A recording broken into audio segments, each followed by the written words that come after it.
This is the drive home with Zac and TT for the Millwall drive home. Driving home from the Den where it finished. Millwall 3. Norwich City 1. Norwich City 1. What an unbelievable performance today. Fully deserved all 3 points. Norwich City fans singing "You're not fit to wear" their shirt at their own players, which you can't really argue with because they didn't look at the races. When Millwall start playing a ball around and start looking like prime Barcelona, you know that something's not quite right. The attitude of the non-Norwich players was not there. But, you know, considering again how many injuries we've got, our third goalkeeper, one of our best players in Billy Mitchell not being available again, to put in a performance like that is nothing short of, you know, it's really impressive and shows what kind of what a squad we have, and it bodes really, really well for the future, not just this season, but now this season's not over, is it? Now we're 3 points behind. Was it 3 points behind Bristol City or Coventry? 3 points behind Coventry, but they've got a much better goal difference. Yeah, so technically 4 points behind. But we've got Swansea at home, which we've got a terrible record against Swansea. Your first ever game was Swansea. You were 2 weeks old and we lost 2-0. Yeah. But, you know, we're in the race and, you know, everybody lost around us today. Well, what was it? Maybe Middlesbrough. Middlesbrough lost against... It's just an unbelievable day. You know, it's been a good Easter Monday for Millwall. Obviously, if you don't mind, stick a like on the video. Put your comments in below. Will we be driving that 5-hour drive to Burnley with something on the line? Who knows? But like I said, it was a really, really impressive performance today. We started off with George Evans in goal. A back four of Kramer, Tanganga, the return of Tanganga, Jake Cooper and Zach Sturge, who was really good. Was really good. Saville and Denor in the middle. On the right we had Kundal. On the left was Femi Aziz, and the two up front were, you know, Coburn and Ivanovic. And I know Ivanovic has got the goals, but both of them pressed really well. We've done so well in terms of pressing their goal kicks. They kept getting themselves into trouble. And you know, the effort and desire from every single one of the Lions players today was evident for all to see, and it must have felt even more frustrating for the Norwich fans because their players just, you know, too many of them just walking around the pitch and seemingly unbothered. We create the first chance was a goal, to be fair. I don't know what this numbnuts is doing, but first chance was a goal. It was played down the right, crossed over. I think he got flicked on, and then it fell to Femi Aziz, who just absolutely drilled it across the box. And Ivanovic has opened his body up really well and directed it towards goal. I don't know how much he means it, but no, he definitely did mean it, but it did hit his knee. His knee, I thought it hit his shin, but No, it hit a body part that's really difficult to control, and it's nestled into the bottom right hand corner. And like Norwich didn't put us under nearly any pressure whatsoever. I think Sargent had one shot from outside the box that they had a 3-on-2 when it was 1-0, and then he curled it wide. But other than that, they really didn't create anything in the first half. We then get a free kick on the right side. One thing that the referee did give us, to be fair, the referee was ridiculously poor today. I don't think he was biased. He was just rubbish. You know, some baffling decisions. A couple of times, you know, for either side, he should have played on, and he didn't. They were through on goal at some point. Yeah, they got very lucky in that. It was just, you know, some really baffling decisions. But we got a free kick on the right.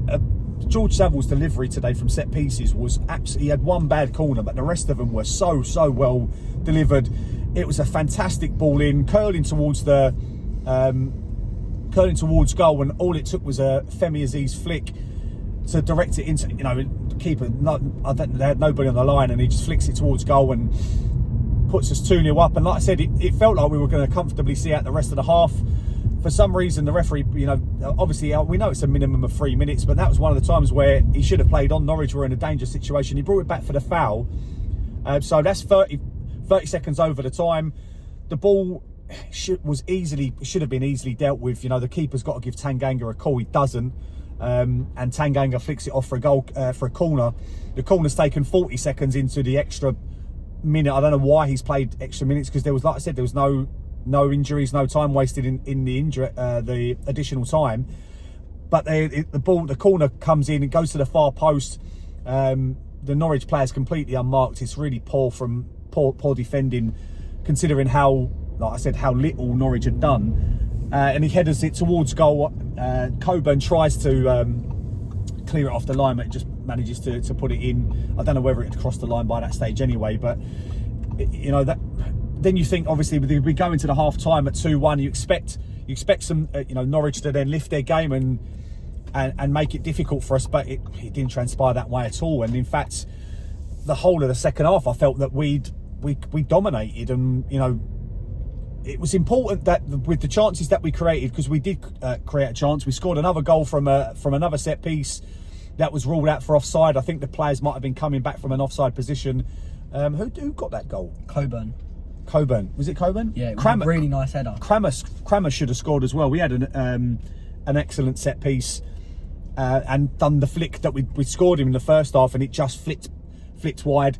We didn't create too much from open play, although there was one brilliant ball in. I think Aziz hit it on the volley, and then it came into Denor, who volleyed it miles wide. If we'd have scored from that goal, it would have been unbelievable. We also had another chance where Denor is in the middle and he's just got to square it to Ivanovic, who's in for his hat trick as well. Yeah, he's in so much space and he doesn't. He tries to shoot a goal and it ends up getting blocked. I think that came from another time where Norwich are trying to play it from the back, and it just, like I said, it just did not work. Our press was really impressive, and we swamped them and made them make mistakes. The third goal comes from again from a well-worked corner. Savills whipped it into the near post. Ivanovic has made the run and then flicked it into the bottom right hand corner. It's ended up going, and then celebrates right in front of Frankie. Frankie, you enjoyed that, didn't you? Yeah. So you had Miho celebrating with you in the second half, and Zac had him celebrating with him in the first half. So we feel we'll take that. What would you say? Man of the match for today? Miho's definitely up there, purely because he got 2 goals and his press was amazing. Coburn played really well, but I think I'm going to give it to Zach Sturge, because he didn't look like there was anyone getting past him. He looked good attacking wise, and he seemed to always be in the right place. And I just feel like it was a consistent performance. Didn't do, what I can remember, anything wrong in the game, and he was one of our best players today. So. Yeah, I thought it was really good. I hope he hasn't picked up an injury. Hopefully it's just a knock, because he did come off after, I think it was just in injury time, but he did look like he'd picked up a knock. Frank, who was your man of the match? Ivanovic, because he scored 2 fantastic goals. His header was really good, and some of his passing was actually really good. Yeah, it was. Both Coburn and Ivanovic put them under so much pressure. Honestly, they're starting to link up better. It's playing with a front two is virtually unheard of in football nowadays, and it just shows you that it can work. And obviously, Alex Neil's got that. It didn't work at Blackburn, saying that, but it worked really well today. And Norwich, like I said, Norwich were not at the races, and the intensity and the atmosphere. I think Norwich sang well until we scored, and then I didn't really hear them for the rest of the match, other than digging out their own players. Which, to be fair, we weren't that bad at home, like our home atmosphere today. I thought it was quite good. It was lively, and there was a couple chances going around. So I thought Evans looked pretty sturdy. He came to claim a few crosses and came out a couple of times. Had a really good punch. I don't think he made a save, which will be indicative of what they created. Zach Sturge, like we said, Crammer was really good again. It was good to have Tanganga back.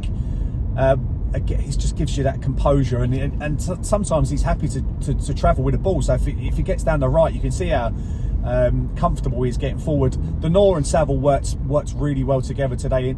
They worked so hard, and Saville was in their ear. He's an absolute wind-up merchant. Kundal put himself about. I don't think he. For me, I would have probably taken him off a little bit earlier. And Aziz run his absolute heart out. Some great skill. Was happy to run at players. Obviously, he's been a big part in the first 2 goals, creating the first one and scoring the second one. But it was dangerous the whole day. And then you've got, like I said, the front two, which I've already spoken about, and it's, who knows what's going to happen for the rest of the season. You never know. Obviously, we've got Swansea at home. It's as Millwall to be fantastic today, and then throw it away against Swansea. But you've got to be in it to win it, and we're still in it. We're 3 or 4 points behind the playoffs.